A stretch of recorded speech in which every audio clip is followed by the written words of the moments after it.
तो फाइनली खुद सर ड्रामे की लास्ट एपिसोड का टीजर नशर कर दिया गया, जिसे देखकर बहुत से लोगों को अफसोस भी है कि इतनी जल्दी ये ड्रामा क्यों ख़त्म कर दिया, लेकिन बहुत से लोगों को हैरत भी है कि शाज़मा का अंजाम बस यही था। इतना सब कुछ बुरा करने के बाद इसका अंजाम भी तो उतना ही बुरा दिखाते ना। मुझे अभी भी यकीन है कि इसके साथ गेम खेल रहा है शाहवेज़, क्योंकि आपने सेकंड लास्ट एपिसोड में एक सीन देखा होगा जब शाहवेज़ इसे कहता है तुम कब दूसरों की फिक्र करने लगी। यहाँ पर शाज़मा चौंकती है, लेकिन शाहवेज़ फ़ौरन अपना लहजा बदल लेता है। खैर आखिरी किस्त में आप देखेंगे कि शाहवेज़ अपना काम पूरा करने के बाद शाज़मा से कहता है मैं कुछ दिनों के लिए यूके जा रहा हूँ।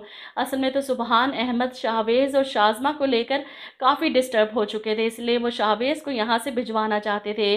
काम का बहाना बनाकर और उसके जाने का सुनकर शाहवेज़ दुखी हो जाती है। मैं तुम्हारे बगैर यहाँ पर कैसे रहूँगी, हमने तो कभी सोचा ही नहीं था, तुम्हें वापस जाना पड़ेगा, मैं कैसे अकेले यहाँ पर गुजारा करूँगी, मुझे तो कुछ समझ नहीं आ रही। ऐसे में सुबहान अहमद की मौजूदगी में हैरत है, ये दोनों खुलेआम ये बातें भी कर रहे हैं और यहाँ तक कि शाज़मा शाहवेज़ के कंधे पर सर भी रख लेती है रोते हुए, जैसे इसका अपना शोहर इसे यहाँ तन्हा छोड़कर बाहर जाने की बात कर रहा हो। अब इन दोनों को एक साथ ये सारी बातें करते देख सुबहान अहमद से बर्दाश्त नहीं होता। मैं सोच भी नहीं सकता था कि तुम दोनों इतने घटिया और बेशर्म निकलोगे। मेरे ही घर में मेरी नाक के नीचे ये सब कुछ चल रहा था और मुझे कैसे खबर ना हो सकी। ऐसे में शाज़मा आगे बढ़ती है सुबहान आप गलत समझ रहे हैं, सब ऐसा कुछ नहीं है। वो यहाँ पर मामले को बिगाड़ना नहीं चाहती थी, इसलिए सुबहान अहमद को अपनी बातों में उलझा कर इस मामले को रफा दफा करना चाहती। लेकिन सुबहान अहमद था, ज़ीशान जैसा बेवकूफ़ थोड़ी था जो अपनी आंखों से सब देखने के बाद और कानों से सुनने के बावजूद शाज़मा की बातों में आ जाता। वो शाहवेज़ पर चिल्लाता है अपने बेटे की तरह समझा तुम्हें, हमेशा अपने बेटे की तरह पाला, मेरे ही पेट में छुरा घोंप रहे थे। ऐसे में शाज़मा को जब लगता है कि इसकी असलियत खुल चुकी है और सुबहान अहमद से तो वैसे ही छुटकारा हासिल करना चाहती है, तो अच्छा ही है इनके सामने सारी सच्चाई खुद ही आ गई। इसीलिए वो अपने मुंह से उगल देती है बस बहुत सुन ली मैंने आपकी बकवास, हम दोनों एक दूसरे से बहुत मोहब्बत करते हैं और शादी करना चाहते हैं।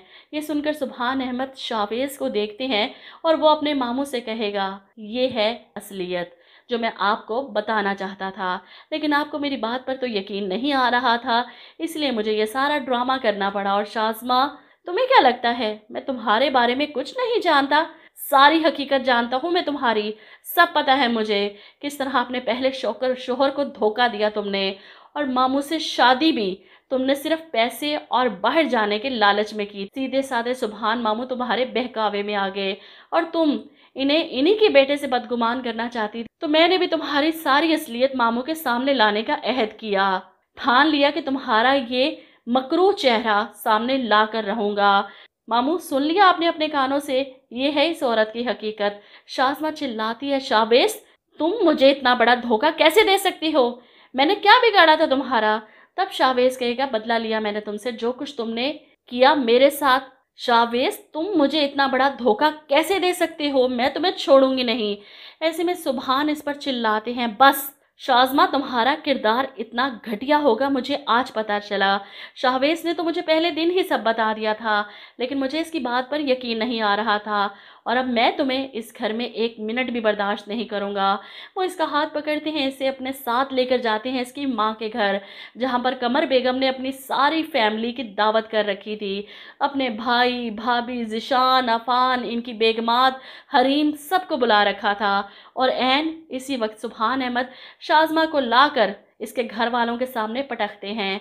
दाहिम ये देखकर हैरान सुबहान भाई ये सब क्या है।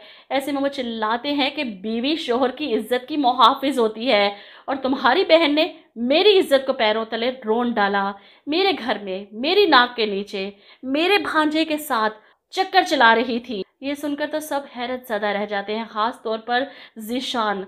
आज रहा सहा भरम भी ख़त्म हो गया और शुक्र अदा किया इसने कि शाज़मा जैसी औरत से इसकी जान छूट गई। वहीं कमर भी दिल पकड़कर खड़ी हैं। ऐसे में सुबहान अहमद शाज़मा को यहीं पर सबके सामने पूरे ख़ानदान के सामने जलील करके तलाक देकर जाएंगे। और जिस ख़ानदान वालों के सामने शाज़मा की अकड़ ख़त्म नहीं होती थी, खुदसरी हद को पहुंची हुई थी। इन खानदान वालों के नाक में दम कर रखा था इसने। इनसे नजरें मिलाने के काबिल नहीं रहेगी। पागल तो हो नहीं सकती, दूसरों को पागल करने वाली है। इसीलिए एंड में मुझे लगता है कि इसकी माँ इसे धक्के देकर घर से निकाल दे, शायद कि चली जाओ यहाँ से, तुम्हारी इस घर में कोई जगह नहीं। और आखिर में दिखा दें शाज़मा को दारुल अमान में अकेली तन्हा पड़ी रो रही है कि मेरे साथ ये सब क्या हो गया। आप लोग क्या कहते हैं इस बारे में? कमेंट करके अपनी राय ज़रूर दीजिएगा।